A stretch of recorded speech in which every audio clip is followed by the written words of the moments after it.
বেজার হলো ইবলিস শয়তান। কথা কোন ঠিক কি না? শয়তান 4 বার কেঁদেছিল। কয়বার? আরো জোরে কেন? কয়বার?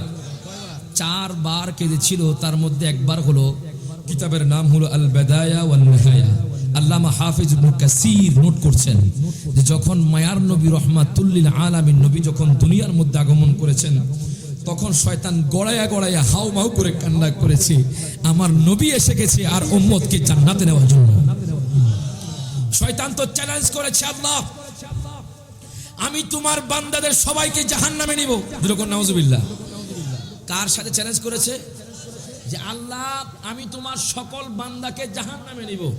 আল্লাহর সাথে চ্যালেঞ্জ করছে।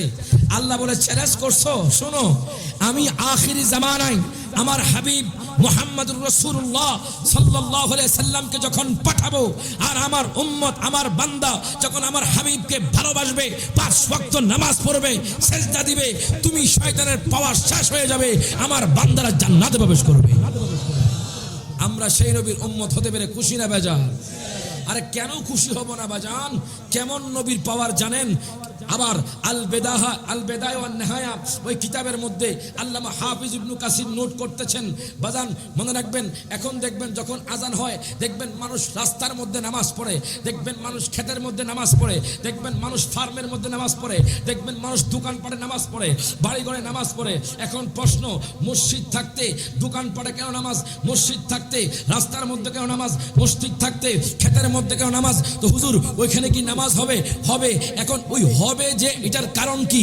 আল্লামা হাফিজ ইবনে কাসির বলতেছেন, আমার মায়ার নবী শামসুদ্দোহা বদরুদ্দুজা নূরুল হুদা আকায়ে নামদার নবী মুহাম্মদ রাসূলুল্লাহ সাল্লাল্লাহু আলাইহি সাল্লাম যখন দুনিয়ার মধ্যে আগমন করলেন, সারা পৃথিবী ছিলেন অপবিত্র। আমার নবীজি এসেছেন, সারা পৃথিবী পবিত্র হয়ে গেছে। এখন আপনারা যেখানেই সেজদা দিবেন আল্লাহ কবুল করবে।